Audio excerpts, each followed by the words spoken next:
एक गरीब किसान की दुख भरी कहानी। एक बड़ा ही धनवान आदमी एक गांव में रहता था। जैसे कि ज़्यादातर पैसे वालों को होता है, इस धनवान सेठ को भी अपने पैसों का घमंड था। वह जिस गांव में रहता था वहां पर ज़्यादातर लोग किसान थे। इन सभी किसानों के पास जितनी ज़मीन थी उससे कई गुना ज़्यादा ज़मीन इस सेठ के पास थी। कई गरीब किसान तो इसके लिए इसके खेतों में काम करते थे। इसी गांव में मोहन नाम का एक बड़ा ही मेहनती और सच्चा किसान रहता था।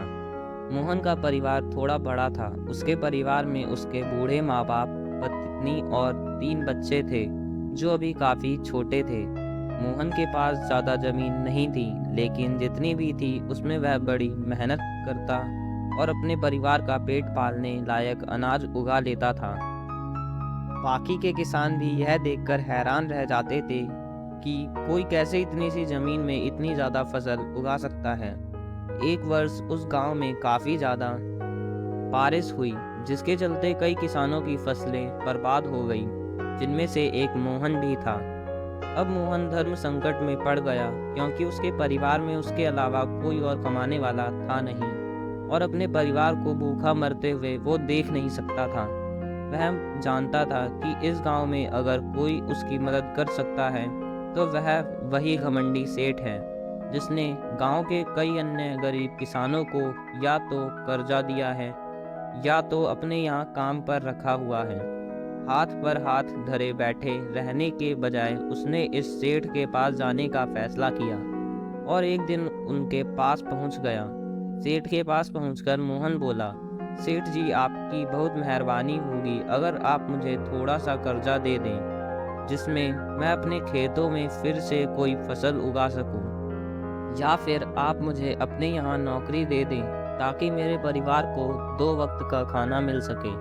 घमंडी सेठ को उसकी इन बातों से कोई मतलब था नहीं, लेकिन गांव के सारे लोगों की तरह वह भी यह जानता था कि मोहन कितना मेहनती है और वह जिस भी खेत में काम करेगा वहां वह 2 गुनी फसल उगा सकता है। सेठ ने सोचा, अगर मैं इसे पैसे उधार देता हूँ तो शायद यह इस स्थिति में नहीं है कि मुझे वापस लौटा सके, लेकिन अगर मैं इसे अपने खेतों में काम करवाता हूँ तो मुझे ज़रूर 2 गुना फ़ायदा होगा। सेठ मोहन से बोला, देख भाई, पैसा तो मैं तुझे दूंगा नहीं, और मेरे पास अभी खेतों में काम करने के लिए कई किसान पहले से मौजूद हैं, लेकिन तुझ पर तरस खाकर मैं तुझे अपने खेतों में नौकरी देता हूँ, पर मैं तुझे इसके लिए ज़्यादा पैसे नहीं दूंगा। बाकी किसानों को मैं 300 देता हूँ, मैं तुझे 200 ही दे पाऊंगा। मरता क्या ना करता, मोहन ने सेठ की शर्त मान ली और उसी दिन से सेठ के खेतों में काम करना शुरू कर दिया। 2 महीनों तक नियमित वो सेठ के खेतों में जाकर कड़ी मेहनत करता और देखते ही देखते 4 महीने का काम उसने अपनी मेहनत से 2 महीनों में ही खत्म कर दिया। सेठ उसके काम से काफी खुश था, लेकिन वह कभी उसको यह जताता नहीं था। जब सेठ ने देखा कि उसका खेतों का काम अब खत्म हो चुका है, अगर वह मोहन को काम से निकाल देता है तो उसके 2 महीनों के पैसे बच जाएंगे। तब सेठ ने मोहन को काम से निकालने का फैसला किया। एक बार सेठ को ये विचार भी आया कि इतना मेहनती आदमी शायद उसे दोबारा ना मिले, लेकिन फिर उसने सोचा कि जब अगले साल काम आएगा तब उसे फिर से नौकरी पर रख लूँगा। आखिर इस गांव में उसके अलावा है ही कौन जिसके आगे ये लोग अपने हाथ फैलाएंगे।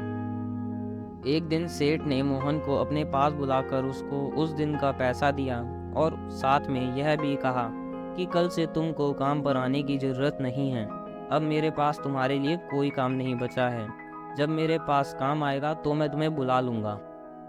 यह सुनकर मोहन का दिल बैठ गया। पिछले 2 महीनों से कम ही सही उसके बच्चों और परिवार के पेट में अन्न का दाना तो जा रहा था।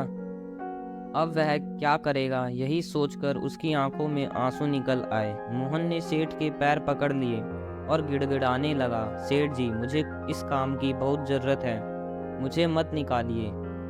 अपने मतलब से मतलब रखने वाला सेठ टस से मस ना हुआ। उसने खरी खोटी सुनाकर मोहन को वहां से चलता कर दिया और मन ही मन 2 महीनों की तनख्वाह बचने से खुश होने लगा। अगले दिन जब सेठ सवेरे उठा और अपने जंगल में आया तो उसने देखा कि मोहन उसके आंगन में बैठा है। सेठ ने उसको पास बुलाकर पूछा कि क्या हुआ, तुम क्यों यहाँ पर बैठे हो? मोहन बोला, सेठ जी मुझे वापस काम पर रख लीजिए। आप जानते ही हैं मेरी आर्थिक परिस्थिति कैसी है, थोड़ी दया कीजिए। लेकिन सेठ ने उसकी एक ना सुनी और फिर एक बार उसे बुरा भला कहकर वहाँ से जाने के लिए कहा। बेचारा मोहन अपना सिर नीचे झुका के वहाँ से चला गया। अगले दिन फिर यही घटना दोहराई गई। मोहन फिर सेठ के आंगन में बैठा था। सेठ ने फिर उसको वहाँ से जाने के लिए कहा। यही घटना अगले कई दिनों तक चलती रही। अब तो मोहन सेठ के हकालने पर भी वहाँ से नहीं जाता था और वहीं बैठा रहता था। एक बार सेठ ने उससे पूछ लिया, तुम कैसे आदमी हो? मैं तुम्हारा इतना अपमान करता हूँ लेकिन तुम्हें कोई फर्क नहीं पड़ता। तब मोहन ने सेठ से कहा, बुरा तो बहुत लगता है सेठ जी, लेकिन जब घर जाता हूँ और भूख से बिलखते अपने माँ बाप और बच्चों को देखता हूँ, तब यह अपमान मुझे कुछ भी नहीं लगता। इतना सब कुछ होने के बाद भी सेठ का दिल जैसे पत्थर का बना हुआ था। उसने मोहन को अभी तक काम पर नहीं रखा और ना ही उसका कोई ऐसा इरादा था। एक दिन सेठ ने सोचा कि कुछ दिनों के लिए किसी और गांव चला जाता हूँ ताकि मोहन से पीछा छुड़ा सकूं।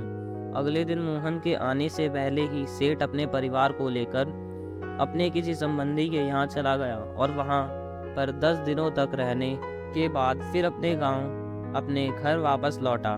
घर लौटते ही सेठ ने आसपास हर जगह नज़र दौड़ाई तो पाया कि वहाँ पर अब मोहन नहीं था। सेठ ने सोचा, मेरी तरकीब काम कर गई, लगता है मोहन से अब पीछा छूट गया।